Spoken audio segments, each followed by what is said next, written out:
I remember the stairs more clearly than the insult. 3 flights.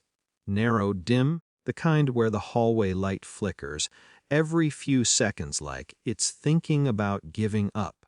Each step felt heavier than the last because the grocery bags were full, and my body was already carrying more weight than it had ever carried before. 7 months pregnant changes the way gravity works. Your back aches in places you didn't know existed. Your lungs feel smaller. Even breathing becomes something you plan. Halfway up the second flight, I stopped and leaned against the wall. The plastic handles had carved red lines into my fingers. I shifted the bags to the other hand and told myself, just one more flight. I remember thinking it would be nice if someone opened the door when I got upstairs. But I already knew they wouldn't. The apartment door was unlocked. Inside, the living room glowed blue from the television. My older brother sat on the couch with 2 of his friends, controllers in their hands, the sound of gunfire and digital explosions filling the room. Empty soda cans everywhere. Someone had spilled chips on the carpet. They barely noticed me at first. I carried the groceries to the kitchen entrance and finally let the bags fall to the floor. My shirts stuck to my back with sweat. I was breathing harder than I wanted anyone to see. That's when my brother glanced over. He paused the game just long enough to look at me from head to toe. His eyes lingered on my stomach. Then he leaned back into the couch like he had all the time in the world. "You're getting disgusting to look at," he said casually. "Lows that wait fast, or I'll kick you out and find some internet girls to take care of me." His friends laughed. Not loudly, just enough to show they agreed with whoever controlled the room.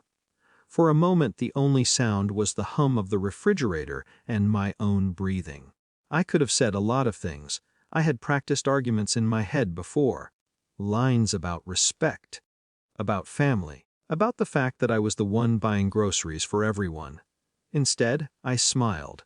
Not a big smile, just a small one, the kind that confuses people. Then I picked up the bags and started putting food away. Behind me the game resumed. The room returned to noise. To them, the moment was already over, but it stayed with me. That night the apartment was finally quiet. My brother had fallen asleep on the couch, the TV still playing some late-night rerun. I sat at the kitchen table with a glass of water and my phone. My back hurt. The baby shifted slowly inside me, like it was trying to get comfortable. I opened an email thread. It had started weeks earlier, after another argument, where my brother reminded me that I was living in his place. What he never knew was that 2 months before, our mother had asked me to help stabilize things with the apartment. Bills had been missed. Notices had been sent. The landlord had suggested updating the lease to protect the tenancy. Both of our names had been added, but paperwork has details most people ignore, and one quiet clause had changed everything. The next morning I made a phone call. My voice stayed calm. The building manager recognized my name immediately. We talked for 10 minutes about occupancy, lease compliance, and documented complaints about constant guests staying overnight. Nothing dramatic, just facts. The day passed like any other. My brother played games. His friends came and went. Someone ordered pizza and left the boxes on the counter. I moved through the apartment slowly, carefully, conserving energy. On the second day, I confirmed a meeting. On the third day, there was a knock on the door. It wasn't aggressive, just firm enough that everyone heard it over the television. My brother opened the door while still holding his controller. 2 people stood outside with folders in their hands. The building manager stood beside them. At first he looked annoyed, then confused. The conversation started in the hallway. Calm voices, professional words. My brother laughed halfway through like it was some kind of misunderstanding. Then the manager stepped slightly aside so the papers could be seen clearly. The name on the active lease. My name, not his. The laughter stopped. Arguments followed, of course. Questions, frustration, a few accusations thrown toward me across the room. I didn't interrupt. I stood near the kitchen, one hand resting on the small of my back, listening while the manager explained the updated lease terms and the building's guest policy violations. The conclusion was simple. One approved resident could remain. The other could not. An hour later, the living room looked strangely empty. My brother stuffed clothes into trash bags while muttering under his breath. His friends disappeared quickly once it became clear the situation wasn't temporary. When he left, he didn't look at me. The door closed behind him.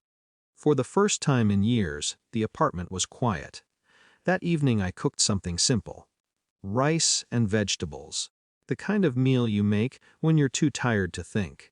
My phone started ringing while I was eating. My brother. I let it go to voicemail. Then another call. Then messages, apologies, promises, questions about where he was supposed to go, requests for help that grew more urgent as the hours passed. I read a few. Not all of them. Outside the window, the streetlights flickered on, the same dull yellow glow that lit the stairwell. I placed my hand on my stomach and felt the baby move slowly beneath my palm. The phone buzzed again on the table. This time I didn't even look at the screen. I just let it ring. The silence in the apartment felt unfamiliar, but not uncomfortable.